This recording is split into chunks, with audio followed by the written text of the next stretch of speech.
kusoo dhawaada wararka suuqa kala iibsigana maanta waxa ugu waaweyn Napoli oo miiska la saaran kooxda Manchester United si ay uga hesho Alexandro Garnacho. West Ham oo lacag waaliya ku dalbatay mid ka mid ah xidigaha Premier League ka ciyaara. Manchester United oo xidig dambeeda ka soo wadata gudaha wadanka Talyaaniga.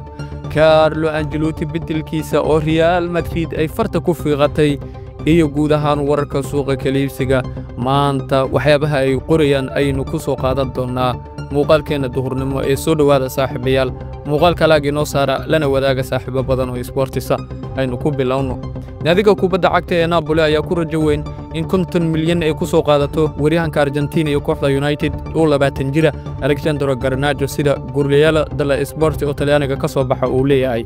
West Ham United ayaa 57 milyan dalab ah u dirtay Johan Turan oo kooxda Aston Villa ka tirsan laakiin kooxda Villa baa ku ciyaarta ayaa Colombia waryahankooda ka diiday lacagta sida Telegraph ay leedahay. Naadiga kubadda cagta ee Chelsea ayaa u dhaqaaqaysa Juventus iyo Serbia waryahankooda Zuzan Vlahovic oo 24 jira kaasoo dagaal ay kala kulmayso kooxda Arsenal sida The Times ay leedahay.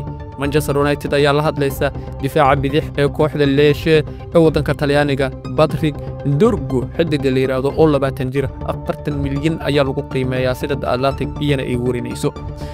wargeyska ka soo baxa gudaha wadanka Isbaanishka ee Ondera ayaa maanta warinaya in Carlo Ancelotti xilli ciyaareedka markii uu dhamaado uu kooxda ka tagayo laakiin Real Madrid ayaa durbaba dooqooda koobaad ka dhiganaya xidigoodii hore ee Xavi Alonso oo kooxda Bayer Leverkusen isagoo hogaamiya. kooxda kubadda cagta Liverpool ayaa wada hadal hormar la kula jirta xidigooda difaaca Ibrahim Konaté oo 25 jira waxaana xidigan isna uu xaqiijiyay in ay miiska wada hadallada joogaan isaga iyo kooxdiisa. Manchester City Ingiriis qadkooda dhexe Jack Grealish oo 29 jira ayaa Inter Milan iyo Borussia Dortmund ay xiiso u qabaan sida dasan ay leedahay. wararku saaxiibayaal aad bay u badiyeen naadiga kubadda cagta Arsenal ayaa la warinayaa in maalintii labaad xiriir sida wargeysyadu ay leeyihiin in waryahanka kooxda Galatasaray Napoli iska leedahay Victor Osimhen gacanta ku dhigi karto. Tottenham Hotspur ayaa doonaysa Ipswich Town iyo Ingiriis waryahankooda Leyland Delap oo 20 jira laakiin tartan ayay kala kulmaysaa kooxda la yiraahdo Chelsea sida team Tolki ay leedahay.